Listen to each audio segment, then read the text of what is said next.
Well, as you've been hearing in our news bulletins, one of the key figures behind Clare's proposed strategic gas emergency reserve says the stringent regulations they have to comply with will protect public health. A representative from Gas Networks Ireland has given a presentation to Clare County Council's Rural and Community Development Strategic Policy Committee on the proposed strategic gas emergency reserve in Kildysart. Now, the plan was approved by the government last March and would see the docking of a floating storage and regasification unit at a jetty in Cahiracon. The purpose of this project is to provide Ireland with a backup source of gas in the event of a major disruption to its supply. Clare FM's Seán Lyons was at the meeting, and while there he spoke to Strategic Gas Emergency Reserve Programme Director Padraic O'Connell about why he thinks this project is necessary. This broadcast package on Clare FM is funded by the Local Democracy Reporting Scheme. Ireland needs a strategic gas emergency reserve because we're the only country in Europe that doesn't have a gas storage. We get 80% of our gas through two pipelines under the Irish Sea, and unfortunately in today's world with geopolitical risks, those pipelines are potentially at risk. Now, it's a low probability but high impact event, and in that regard the government 2 years ago decided we needed to put in a strategic reserve to back that up in the unlikely event of the pipelines being out. So it's about energy independence? It's about energy security and resilience. So protecting against, as you say, those unforeseen circumstances or any kind of a shock. Or foreseen. It's actually happened in Europe in the last 4 or 5 years where pipelines for various reasons have been taken out or not been able to use. So in those events you need to have a backup. Why do you need to have that backup? Because gas power gen. So when the wind is not blowing, so we've a lot of renewables as you know in Ireland at the moment, when the wind is not blowing, gas power stations are the primary supplier of electricity in the country. LNG hasn't been without its controversy when it's been used around the world. Why should the general public be comfortable with using LNG? LNG is a well-known technology used throughout the world. In this particular vessel, the floating storage and regasification unit, there are over 50 of them in use throughout the world. So it's a well-known and well-used way of getting LNG on a temporary basis. You might have heard me when I was saying in the chamber there that we need this temporary reserve for a period of time, sometime into the mid-40s, and then it goes away. So LNG is a good solution for that in that it requires minimal investment in fossil fuel infrastructure whilst we've solved this problem. When it comes to public health, marine life, flora and fauna, should people be concerned? All those things are part of the planning process. So I'll maybe deal with the marine and that. So we're going for planning permission. So we haven't gone for planning permission yet. So we need to go through our environmental impact assessments, both on shore and in the water and the marine environment. And it's important that if we do get planning permission to do this, that all those things are protected. In terms of public safety, it is a gaseous fuel. It's like other facilities, power stations, petrol stations. There are safety regulations around that. The same will happen here. It's not without issue, but we will be subject to very stringent regulations in that regard in terms of building it. You mentioned during the meeting that you have held public consultation meetings in West Clare about this. What types of issues were raised? What's important to people? In the community, actually, most of the concerns around, probably from a concern perspective, it's probably, how big is it? What would it look like? Will it impact the visual from my house? As it turns out, you've probably heard me say there, it's over a kilometre from the nearest residence. That's not to say that we have to ignore those. We listen to those problems. So construction, traffic, noise, light, and then when it's operating, the same things like noise levels. So they're all very important concerns, and we are engineering those things into our solutions. So that is the main part there. Talk to us about the jobs impact, both short term and long term. What are the projections? Look, it's a large, if you got planning permission, it's a large civil infrastructure. It's a jetty that's to be built there, so you're talking 300 to 400 jobs during construction over a 18 to 36 month period, depending on various factors and how long it takes you to build.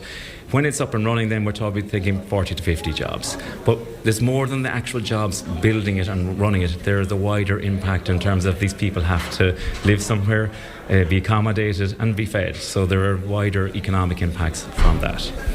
And in terms of the timeline, when will we see construction begin? What are your projections at the moment? The current projections are that we're doing environmental surveying and engineering design at the moment with a view to submitting planning permission at the end of this year, early 2027, get planning in 2027, and then construction commencing in 2028.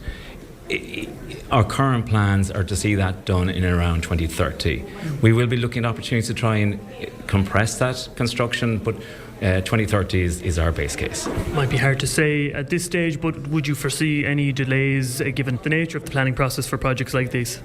In this particular regard, in terms of mitigating delays, we are getting there's a piece of legislation going through the Oireachtas at the moment called the Strategic Gas Emergency Reserve Bill, and that's looking to fast track the consenting process. We still have to do planning, we still have to comply with all the environmental regulations, but it's looking to do compressed timelines in terms of that consenting process.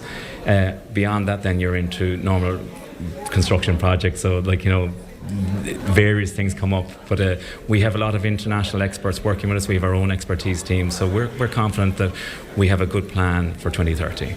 For somebody who's not entirely sold on the project and the necessity for the project, what would you say to them?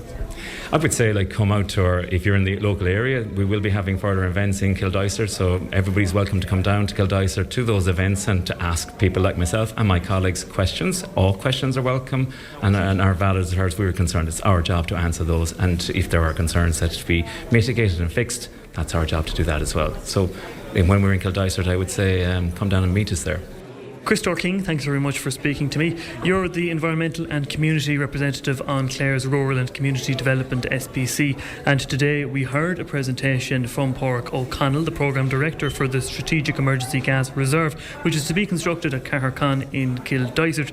It was a comprehensive enough presentation, and we heard him say that it will improve Ireland's energy security and it will bring jobs to the area. Of course, we have heard in recent times concerns around the project, concerns around the environmental impact it will have, as well as the effect it will have on residents of the area.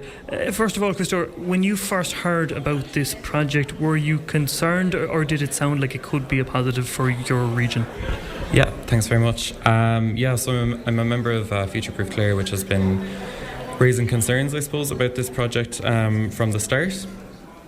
So it was good to get the update today from Gas Networks Ireland, and I suppose the project is still very much in the design stage and hasn't gone for planning yet, so there's a lot that remains to be seen, but there's a lot of concerns that we have. One of them being that we're not very convinced, I suppose, that about the case. That the case for this project is strong. The overall justification for it? Yeah, exactly. So it's obviously argued as being a bridge for moving towards the building of renewable energy, and that is kind of inevitable. And he cited the stat that we import 80% of our gas. Yes, exactly. So the fact that the building of renewable energy is and the transition towards renewable energy is inevitable, and that this will then therefore be kind of a stepping stone and will only be temporary because of that. I think it's been kind of shown that building more fossil fuel infrastructure actually hinders the transition towards renewable energy. So, and actually in the legislation itself that's being brought through the Dáil for this project, there is no provision that this would only be a temporary project or a emergency, that it would only be used in emergency situations. And he did stress that today, but you're sceptical that it will only be 40 years. Yeah, exactly. I would have concerns about that, because I suppose Gas Networks Ireland and the government are saying that it will only be used in emergency situations, but that's not actually mentioned in the legislation.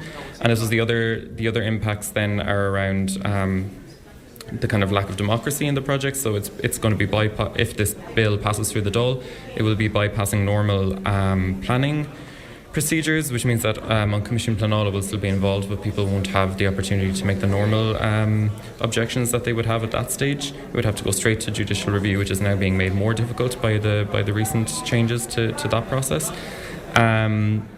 It's also, that legislation is also bypassing the climate law essentially, and then obviously there would also be concerns about local impacts on health, environment, and other forms of economic development in the area. And I suppose there are ongoing kind of assessments going on around health and environmental impacts, and we have to see what way the project will look when we get more details about it. But that is something that we would also definitely be keeping an eye on.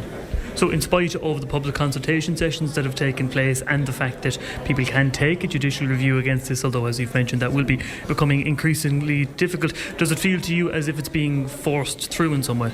Yeah, I would say that it's not a very democratic process. I mean, there are public what you've referred to there as public consultations were not consultations. These were information events after the decision was already made. So there isn't, this is not a project that people in Clare and people on the Shannon Estuary have asked for.